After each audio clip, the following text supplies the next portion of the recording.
আমার অদ্ভুতুরের সকল শ্রোতা বন্ধু, আপনাদের সকলকে অসংখ্য ধন্যবাদ আমাদের এই অদ্ভুতুরের এপিসোডগুলোকে এত ভালোবাসা দেবার জন্য।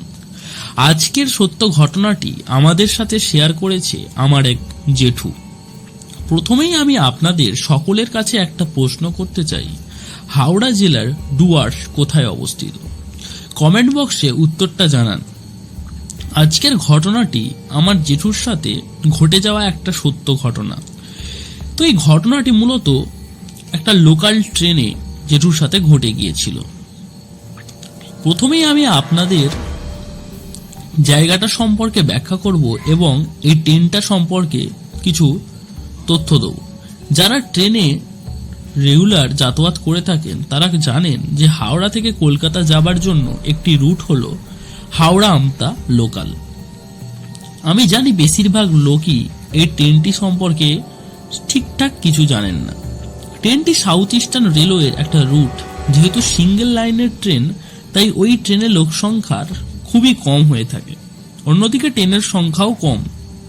এই হাওড়া আমতা রুটে একটা প্ল্যাটফর্ম হলো ঝালুয়ার বের। এই প্ল্যাটফর্মটি প্রায়শই খুন, লাশ এইসব পাওয়া গিয়ে থাকে এবং মাঝে মধ্যে এখানে অ্যাক্সিডেন্টও হয়ে থাকে। যদি আমি প্ল্যাটফর্ম নিয়ে কিছু বলি, তো প্ল্যাটফর্মটি পুরোটাই গাছে ঘেরা, মাঠের মাঝের একটা প্ল্যাটফর্ম।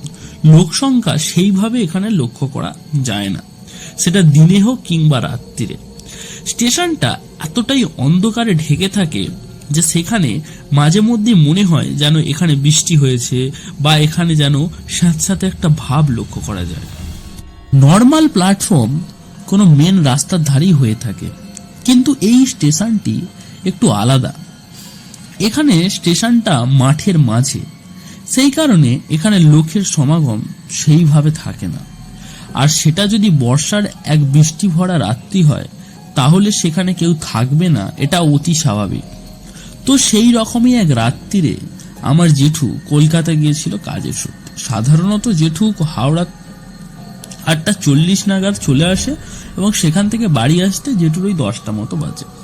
জেঠুর বাড়ি স্টেশন থেকে ওই 20 মিনিটের মতো দূরত্বে। কিন্তু ওই দিন এতটাই বৃষ্টি হচ্ছিল, জেঠুর হাওড়া আসতে 9:30 হয়ে গিয়েছিল।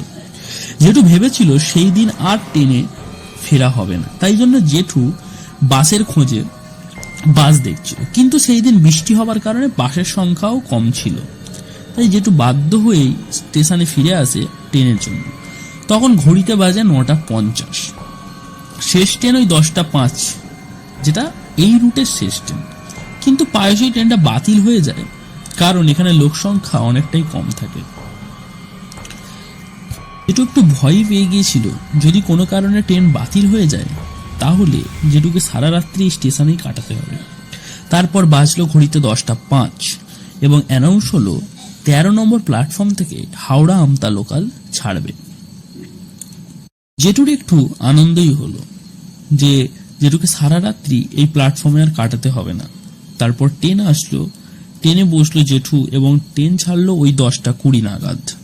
জেঠু আমাকে বলে যে ট্রেনের কামরাতে হাওড়া স্টেশন থেকে 20 জন মতো উঠেছিল এবং ট্রেন যতই এগোতে লাগলো লোক সংখ্যা তত কমতে থাকলো।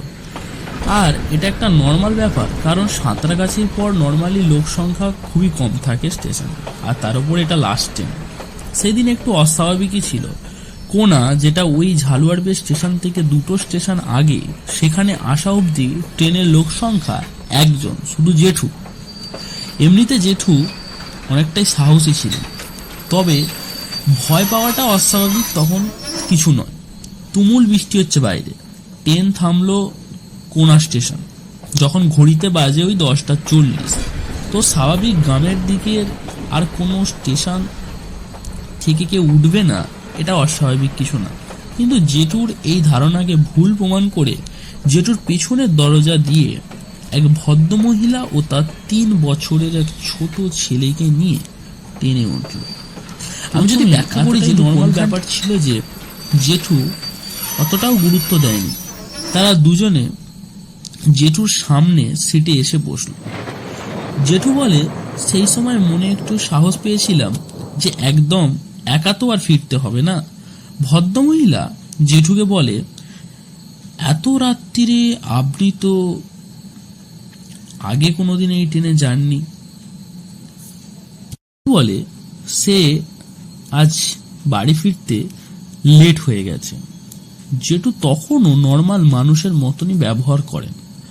তারপর জেঠু জিজ্ঞাসা করেন, আপনি কি করে জানলেন যে এই ট্রেনে আমি রোজ ফিরি না? ভদ্রমহিলা বললেন, ধরে নিতে পারেন আমি এই ট্রেনে রোজ যাতায়াত করি। জেঠুর একটু অস্বাভাবিকই লাগলো, কারণ 10:05 ট্রেনে এক ভদ্রমহিলা রোজের যাতায়াত করে তার ছোট ছেলেকে নিয়ে, এটা একটু অস্বাভাবিক ব্যাপারই ছিল। তারপর ঝালুয়ারবেট স্টেশনটি ঢোকার আগে জেঠু খেয়াল করলো ভদ্রমহিলার পায়ে কিছু সেইভাবে পড়েছিল না এবং তার পাটাও তিনি লক্ষ্য করতে পারছিলেন না। তারপরে ঝালুয়ারবেট স্টেশন এসে যায় এবং জেঠু কিছু না আর বলে ট্রেন থেকে নেমে যায়। কিন্তু স্টেশনে আর কেউ নামে না, জেঠু একাই নামেন। জেঠুকে একাই হেঁটে যেতে হবে পুরো রাস্তাটা, তাই তাড়াতাড়ি করে জেঠু হাঁটতে শুরু করে। জেঠু তার ব্যাগ থেকে ছাতাটা বের করে হাঁটতে থাকে।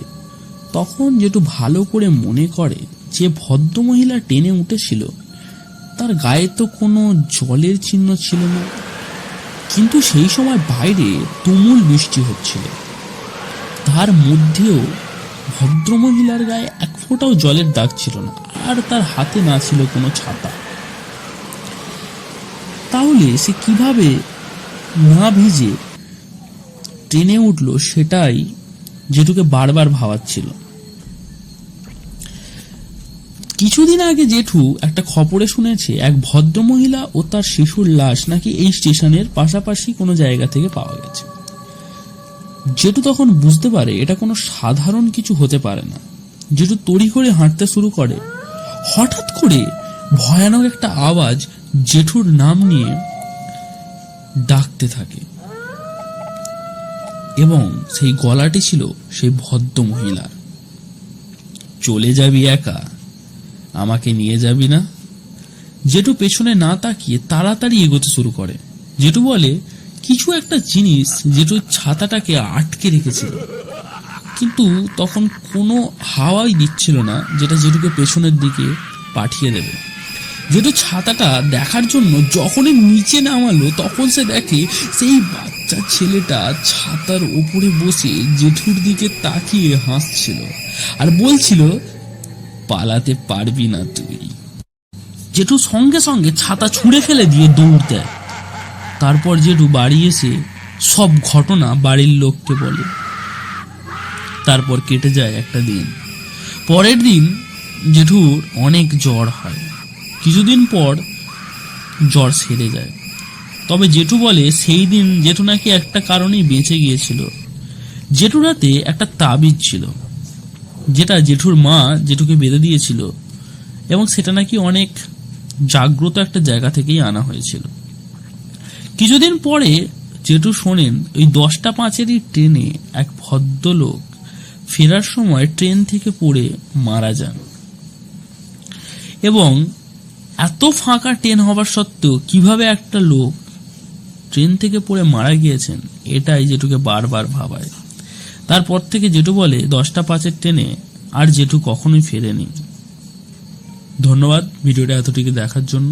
যদি একটু ভিডিওটা ভালো লেগে থাকে অবশ্যই সাবস্ক্রাইব করবে চ্যানেলটাকে, আর ভিডিওটা ভালো লাগলে ভিডিওটাকে একটা লাইক করবে। ধন্যবাদ।